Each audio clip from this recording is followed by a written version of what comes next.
السلام علیکم ورحمۃ اللہ وبرکاتہ۔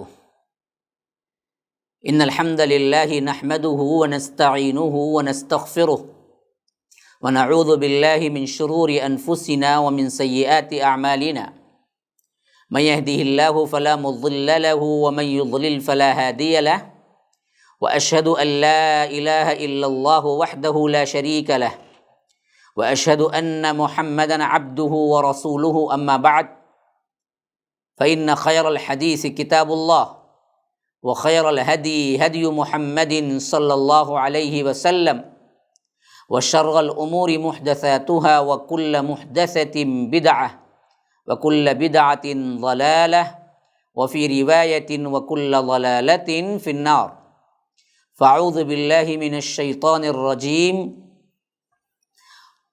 قل لا أعلم الغيب ولا أقول لكم عندي ملك ان اتبع الا ما يوحى الي قل هل يستوي الاعمى والبصير اللهم ارنا الحق حقا وارزقنا اتباعه وارنا الباطل باطلا وارزقنا اجتنابه اللهم علمنا ما ينفعنا وانفعنا بما علمتنا وارزقنا علما رب اشرح لي صدري ويسر لي امري واحلل عقدة من لساني يفقهوا قولي۔ برادران اسلام، واجب الاحترام بزرگوں، دوستوں، عزیز ساتھیوں، لائق احترام ماؤں اور بہنوں، العقیدۃ الاسلامیہ MSLA لائف ٹی وی کے ذریعے آپ کے سامنے جاری و ساری ہے، جس میں ہم انتہائی کوشش کر رہے ہیں کہ قرآن اور حدیث سے جو عقیدہ ہمیں ملا ہے اس کی وضاحت ہو جائے اور ہر امت مسلمہ کا ہر فرد گمراہی اور بدعقیدگی سے توبہ کر لے اور اللہ کے ہاں نجات پا جائے اور جنت چلا جائے۔ شیطان کے جتنے ہتھ کنڈے ہیں، شیطان کے جتنی کارروائیاں ہیں اور اس کو تقویت دینے والے جتنے گروہ انسانوں میں ہیں، ان کے جتنے چکمے اور جتنی دھوکے بازیاں ہیں، ان سب کو ہم کلیئر واضح کر کے پیش کر دینا چاہتے ہیں امت کے سامنے کہ دیکھو یہ مغالطہ ہے تمہارا۔ اگر کوئی ضد میں ہے نہ مانے، لیکن ہمارے پاس تو ذمہ داری یہ ہے کہ ہم پہنچا دیں۔ ماننا ہے نہ ماننا اس کا کام ہے، وما علینا الا البلاغ، پہنچانے کی ذمہ داری ہے ہم پر۔ تو اسی ذمہ داری کے ناطے میں آپ کے سامنے یہ تمام وضاحتیں رکھ رہا ہوں۔ اللہ کے لیے برا نہ سمجھیے، اللہ کے لیے یہ نہ سمجھیے کہ کیا ہے یہ چیز، آج کیا ہے بیان کرنے کی ضرورت۔ بعض لوگ بولتے ہیں ہم تو ابھی کیا ہیں، پریشانی کا شکار ہیں۔ ارے بھائی، پریشانی اس واسطے ہے، تفرقہ ہی اس واسطے ہے، ذلیل ہی اس واسطے ہو رہے ہیں کہ عقیدہ صحیح نہیں ہے۔ شرک کیوں؟ ہم نے توحید سمجھ لیا اور اللہ کی نافرمانی کرتے رہے تو پھر اللہ کی مدد آئے گی کہاں سے؟ تو بہرکیف میں بتا رہا تھا کہ سب سے اہم ترین جو انقلاب، جو سلف سے منقول منہج کو تبدیل کیا گیا، جو آج کے ہمارے بریلوی بھائی جو بہت بڑا امام مانتے ہیں، وہ امام احمد رضا خان کے ایجاد کردہ نئی شریعت کی وجہ سے ہوا، ورنہ پہلے سے امت کا عقیدہ یہی تھا کہ عالم الغیب اللہ کے علاوہ کوئی نہیں ہے۔ اگر کوئی مانتا ہے کہ اللہ کے علاوہ کوئی عالم الغیب ہے تو یاد رکھو وہ شرک کرتا ہے۔ اب آئیے آگے چل کر ہندوستان کے مشہور و معروف مسلمان حنفی المذہب ہیں، ان کے مذہب کے حوالے سے وہ مانتے جس کو ہیں، اصل میں وہ چیز بھی صحیح نہیں ہے۔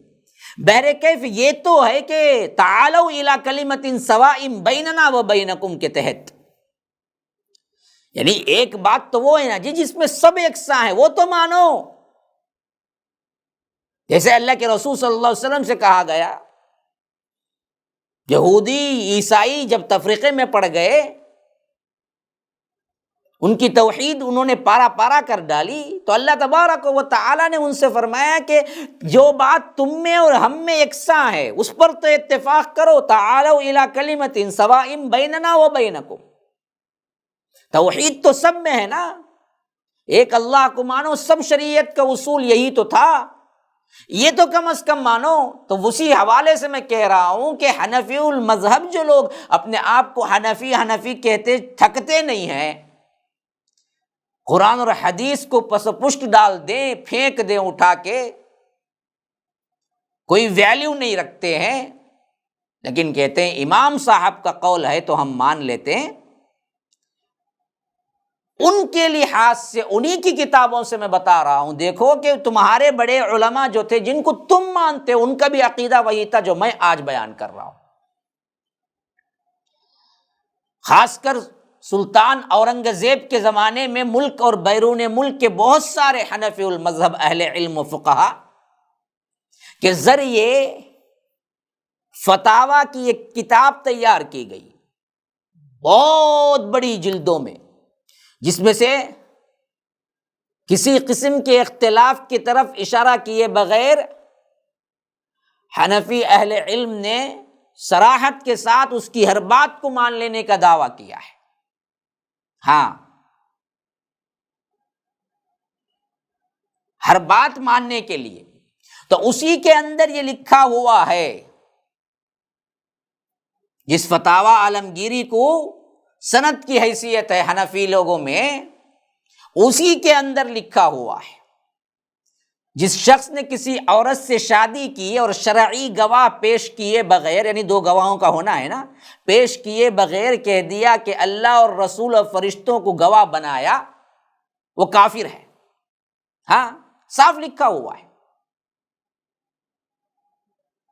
یعنی جو یہ کہتا ہے کہ اللہ کے رسول عالم الغیب ہیں، دیکھ رہے ہیں ہمیں، ناظر ہیں، وہ حاضر ہیں ہمارے پاس، یہ عقیدہ ہے، اس عقیدے کے تحت کوئی شخص یہ کہتا ہے شادی میں مجھے کسی گواہ کی ضرورت نہیں، اللہ اور اس کا رسول مجھے تو دیکھ ہی رہے ہیں، وہ گواہ کافی ہیں مجھے، تو ایسی بات کرنے والا کافر ہو جائے گا۔ اللہ کے رسول کو عالم الغیب حاضر و ناظر مانے گا تو کافر ہو جائے گا۔ یہ مذکورہ بالا جو بات فتاوی عالمگیری میں ہے، اب لطف کی بات دیکھو، اورنگزیب رحمہ اللہ سے بہت پہلے پیدا ہونے والے حنفی امام قاضی خان، متوفی 592 ہجری، یہ امام جب آئے تھے 592 ہجری میں، انہوں نے دراصل اس کو اور صاف کر کے لکھا ہے۔ انہوں نے لکھا، یہ ایسا شخص جس نے یہ عقیدہ رکھا کہ اللہ کے رسول صلی اللہ علیہ وسلم عالم الغیب ہیں، حالانکہ جب اپنی وفات سے پہلے آپ دنیا میں زندہ تھے تو آپ عالم الغیب نہیں تھے، وفات پانے کے بعد عالم الغیب کا ہونا اور زیادہ بعید اور محال ہے۔ جو کوئی یہ عقیدہ رکھتا ہے ایسے شخص کو کافر قرار دیا جائے، کافر قرار دیا جائے۔ ہاں، صاف لکھا ہوا ہے۔ حنفی امام قاضی خان 500 ہجری کے، انہوں نے کہا کہ اگر کوئی یہ مانتا ہے کہ اللہ کے رسول عالم الغیب ہیں، غیب جانتے ہیں، تو وہ کافر ہے۔ جب زندہ تھے تب بھی غیب نہیں جانتے تھے، یہ بھی انہی کے قول سے معلوم ہو رہا ہے، صاف کہہ دیا۔ اور یہ سوال اٹھایا ہے، جب زندہ تھے، موجود تھے، اس وقت عالم الغیب نہیں تھے، تو پھر انتقال کے بعد کیسے عالم الغیب ہو سکتے ہیں؟ تو جو کوئی یہ رکھتا ہے عقیدہ وہ کافر ہے۔ اور اسی طرح اورنگزیب فتاوی عالمگیری لکھنے سے بہت پہلے اور پیدا ہونے والے بہت بڑے امام حنفی جن کو مانتے ہیں، امام ابن حمام فرماتے ہیں کہ تمام احناف علی الاطلاق اس عقیدے کو بالتصریح کفر قرار دیا ہے کہ نبی صلی اللہ علیہ وسلم عالم الغیب تھے، تمام احناف۔ ہاں، دیکھو تمہارے گھر کی بات کر رہا ہوں، میرے دلائل نہیں۔ جو حنفی کا نعرہ لگاتے ہیں ان کو کہاں گئے، ان کو نہیں مانتے تم کیا امام ابو حنیفہ کو مانتے ہو؟ اصل تو ہم مانتے ہیں انہیں، جو بات حدیث و قرآن پیش کرتا ہے وہی انہوں نے پیش کی۔ یہ دوغلی پالیسی ہے کہ ہم نے اختیار کی، صرف مرضی کی بات ماننے کا دعویٰ کرتے ہیں۔ ماننا ہے تو یہ بھی مانو، صاف لکھا ہوا ہے کہ تمام اہل علم احناف کے بڑے لوگ اس بات کو صراحتاً کہے ہیں کہ اللہ کے رسول عالم الغیب نہیں، اگر کوئی مانتا ہے تو کافر ہے۔ اور یہی بات مشہور ہندوستانی حنفی فقیہ قاضی شہاب الدین، متوفی ان کا کیا ہے، وفات ان کی ہوئی 840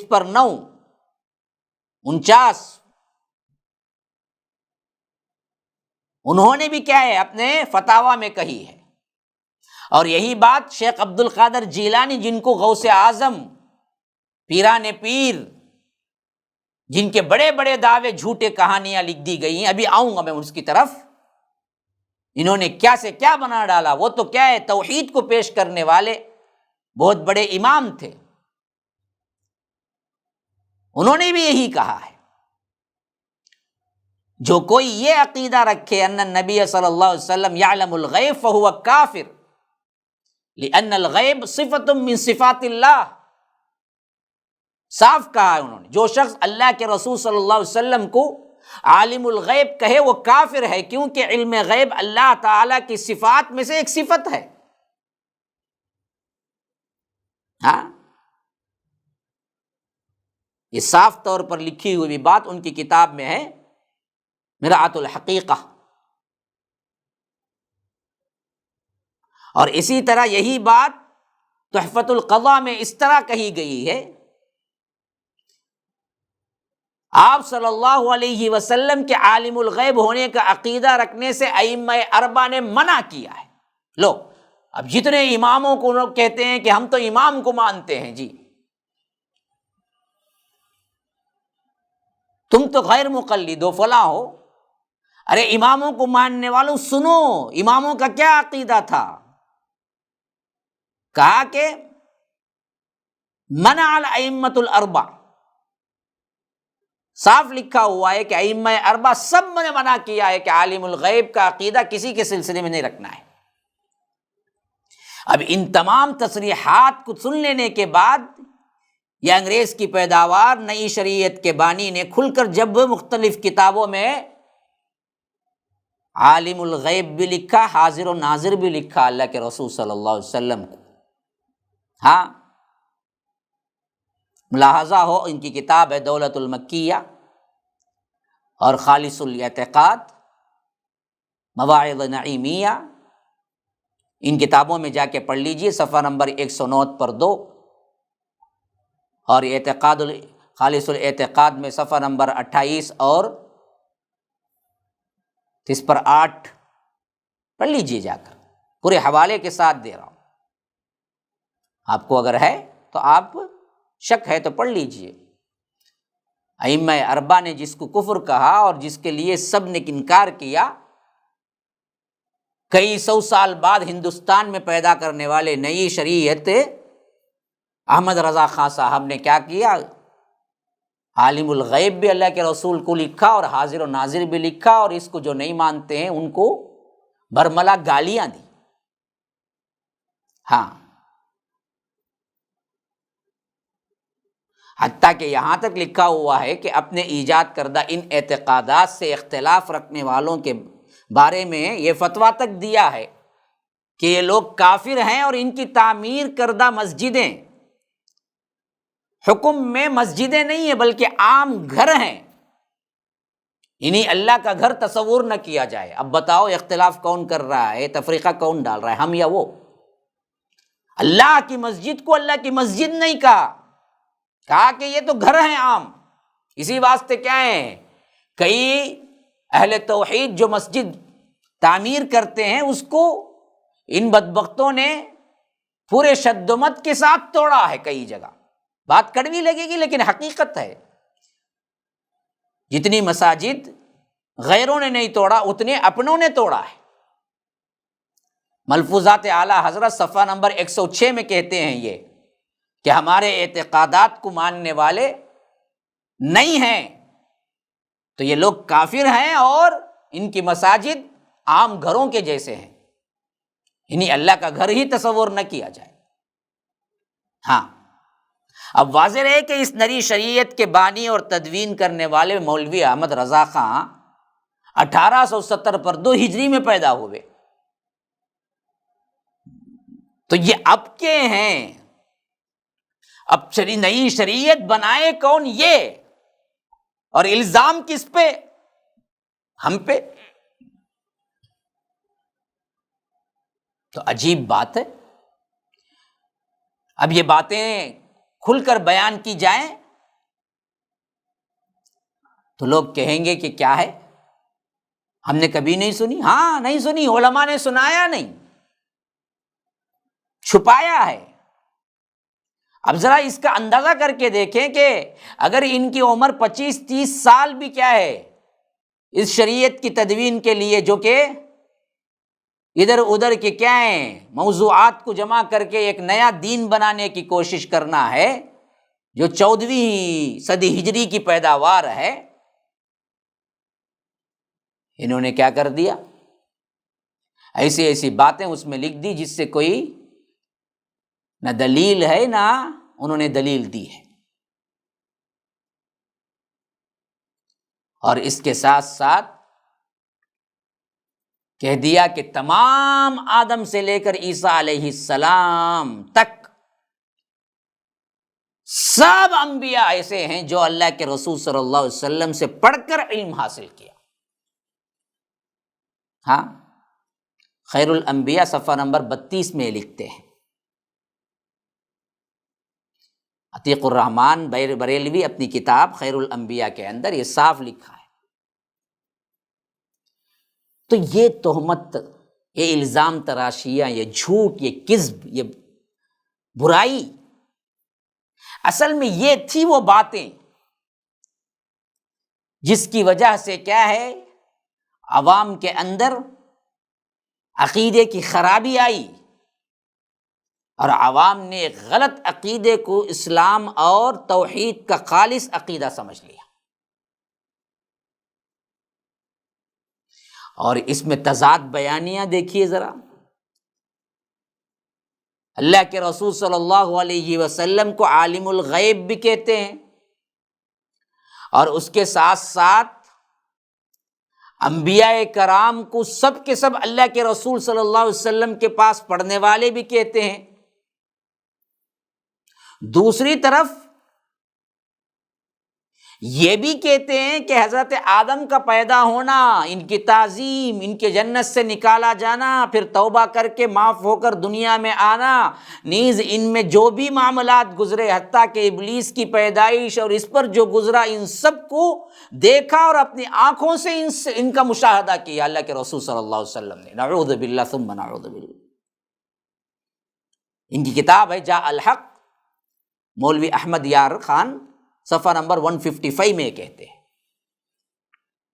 خالی اتنا ہی نہیں ہے، اللہ تبارک و تعالی کے تمام صفات وہ سب کے سب لا لیے، اور ایسے لائے ہیں حاضر و ناظر کے ساتھ لائے ہیں کہ کہہ رہے ہیں کہ حضور نے حضرت آدم کا پیدا ہونا، ان کی تعظیم، ان کے جنت سے نکالا جانا، پھر توبہ کر کے معاف ہو کر دنیا میں آنا، نیز ان پر جو معاملات گزرے وہ حتیٰ کہ ابلیس کی پیدائش اور جو کچھ گزرا، ان سب کو دیکھا اپنی آنکھوں سے مشاہدہ کیا۔ لا حول ولا قوت الا باللہ۔ کیا بدعقیدگی ہے، کیا شرک ہے، پھر اس کو توحید کہہ رہے ہیں۔ اسی طرح بریلوی مذہب کے بحر العلوم جن کا لقب ہے، علامہ مفتی عبد المنان اعظمی فرماتے ہیں کہ رسول اللہ صلی اللہ علیہ وسلم کو احاطہ علوم کلی و جزئی، یعنی چھوٹا جزئی علم بھی اور کلی علم بھی، سب کا سب عطا ہوا تھا، اور آپ صلی اللہ علیہ وسلم پر سب کچھ روشن تھا، یعنی کوئی چیز مخفی ہی نہیں۔ جو اللہ کی صفت ہے صاف، اپنی کتاب الشاہد میں صاف لکھا ہوا ہے صفحہ نمبر 17 میں، صفحہ نمبر 70 پر 1 میں۔ اور اسی طرح اللہ کے رسول صلی اللہ علیہ وسلم ارادہ، مشیت اور مرضی کی اطلاع رکھتے تھے۔ جو بھی ارادہ ہے، جو بھی کرتا ہے، وہ سب اللہ کے رسول صلی اللہ علیہ وسلم معلوم تھا۔ یہ ہے وہ بدعقیدگیاں جو ہمارے اندر دین اسلام اور توحید کے نام سے پیش کیا گیا، جو کہ ہم اسلاف سے پڑھ چکے ہیں کہ یہ صریح کفر ہے کہ عالم الغیب کسی کو ماننا۔